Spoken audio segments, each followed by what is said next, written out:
Hey everyone, Happy New Year, Happy 2022. Welcome to the Forum at a Glance. This time actually covering for the last couple of weeks because of the holiday, so covering December 16th to January 6th on the forums.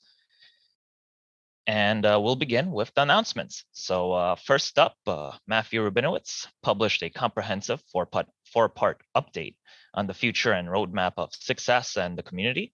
They utilized the crawl, walk, and run approach and announced that it's time to transition to walking. In order to help develop appropriate objectives for 2022, the post begins looking forward into the far future of what DAO and DeFi construct may look like, where we are headed as a community from both 6S's and MakerDAO's perspective. As then we reel back into the present for 2022, Matthew Rabinowitz further defines the agenda for 6S's roadmap, which covers their intentions, their strategy, objectives for growth and scaling, their mission clarity, and quantifiable portfolio targets. 6S also has strong intentions to implement the case for clean money into their growth plan. And there's all parts of the posts in the forum at a glance. Next up, Ace coming in as usual, providing us the Maker's revenue and cash flow forecast, this time for the year of 2021, which includes all existing and prospective core units along with their budgets and expenses. We forecasted to finish the year at nearly 13 times 2020's fiscal year revenue, and the rolling 12-month forecast is even more favorable due to an increase in ETH-A and WBTC stability fee rates. Check out the post for additional access to a detailed breakdown of actual expenses and the budget simulator itself.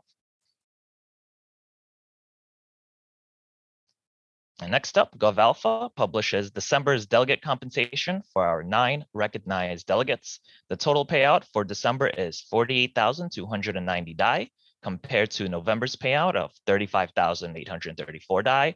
This leads to an annualized projection of about 500,000 Dai, which does require more months of data to confirm.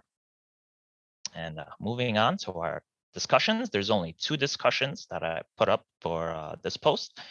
First up, Andrew Hall, a political economy professor at Stanford who studies governance and solutions, shares his team's research-driven insights for Maker governance. The discussion presents 3 central DAO governance challenges: aligning incentives with stakeholders, increasing MKR participation, improving the delivery of information and expertise. And he finishes off with potential next steps and what we can do.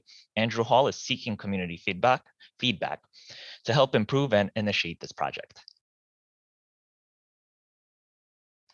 Next up, El Progreso continues to help rock the DeFi chasm by publishing 3 more parts to the topic. He talks about complacency risks and conquering L2s through mergers and acquisitions.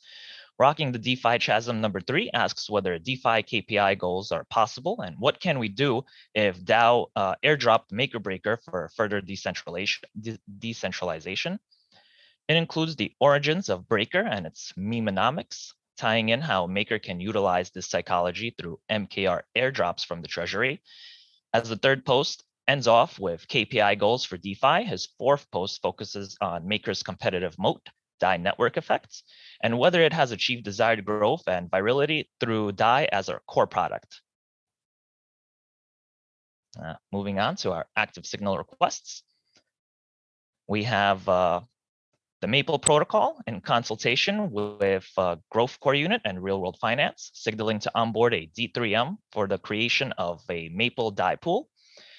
Lucas asks the community whether Maker should onboard a Maple Finance D3M. His post provides an overview of the proposal's pros, cons, and risk mitigation. Next up, as lost funds continue to become a recurring issue for Dai users, Lost Some Dai presents a case where a user accidentally called the burn function on Dai Sol on Optimism, burning 10 million Dai. He asks the community whether an executive vote should manually pull the burnt 10 million Dai from the Optimism escrow via an executive vote. And next up, MakerDAO has had several conversations about how to develop an effective framework for soliciting, disseminating, and acting on legal advice. Seth from Content Production proposes to sponsor a bounty of 40,000 Dai to be paid to whoever submits a MIP that successfully passes through governance and meets the requirement about what we need for a legal framework.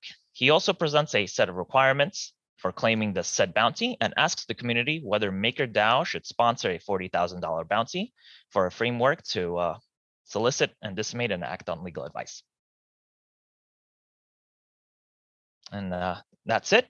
Check out the written version of the forum at a glance for the 3-point summary, evaluations, reports, ongoing initiatives, help wanted, and also all the links to all the posts I mentioned earlier.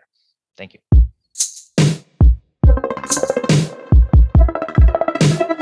MakerDAO.